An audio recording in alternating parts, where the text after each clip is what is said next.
അസ്സലാമു അലൈക്കും വറഹ്മത്തുള്ളാഹി. പ്രിയപ്പെട്ടവരെ, പെരുന്നാളും വെക്കേഷൻ സമയങ്ങളും ഒരുമിച്ച് വരുന്ന സമയമാണ്. നമ്മളൊക്കെ യാത്ര ഇഷ്ടപ്പെടുന്നവരും യാത്ര പ്ലാൻ ചെയ്യുന്നവരുമാണ്.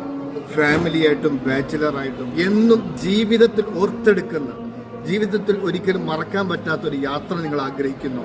ഇൻഷാ അല്ലാഹ് നിങ്ങൾക്ക് നമ്മളെ കൂടെ യാത്ര ചെയ്യാം. ഇന്ത്യയുടെ വ്യത്യസ്തമായ സ്റ്റേറ്റുകളിലേക്ക്, വ്യത്യസ്തമായ സംസ്കാരങ്ങളിലേക്ക്, വ്യത്യസ്തമായ കാഴ്ചകളിലേക്ക് ഇൻഷാ അല്ലാഹ് അജ്മീർ, ആഗ്ര, ഡൽഹി, മുംബൈ, അഹമ്മദാബാദ്, ഭൂമിയിലെ സ്വർഗം എന്നറിയപ്പെടുന്ന കശ്മീർ, അതുപോലെ പഞ്ചാബിലെ BSF പാസിംഗ് പരേഡ്. നമ്മൾ ഈ ഏപ്രിൽ മെയ് മാസം ഒരുപാട് യാത്രകൾ പ്ലാൻ ചെയ്യുന്നുണ്ട്. കുറഞ്ഞ ചെലവിൽ നല്ല സർവീസോട് കൂടെ കാണാൻ പറ്റും. ഇൻഷാ അല്ലാഹ് ട്രെയിൻ യാത്രയാണ്. 2 മാസം മുമ്പ് ബുക്ക് ചെയ്താലേ സീറ്റ് കിട്ടുള്ളൂ, നിങ്ങൾക്കറിയാമല്ലോ. അതുകൊണ്ട് തന്നെ ഇൻഷാ അല്ലാഹ് നല്ലൊരു യാത്ര, ജീവിതത്തിൽ മറക്കാത്ത, എന്നും ഓർത്തെടുക്കുന്നൊരു യാത്ര നിങ്ങൾ ആഗ്രഹിക്കുന്നുണ്ടോ? റൈഹാൻ ഓഡിറ്റോറിൻ്റെ കുടുംബം ഈ കാണുന്ന നമ്പറിൽ നിങ്ങൾ കോൺടാക്ട് ചെയ്യും.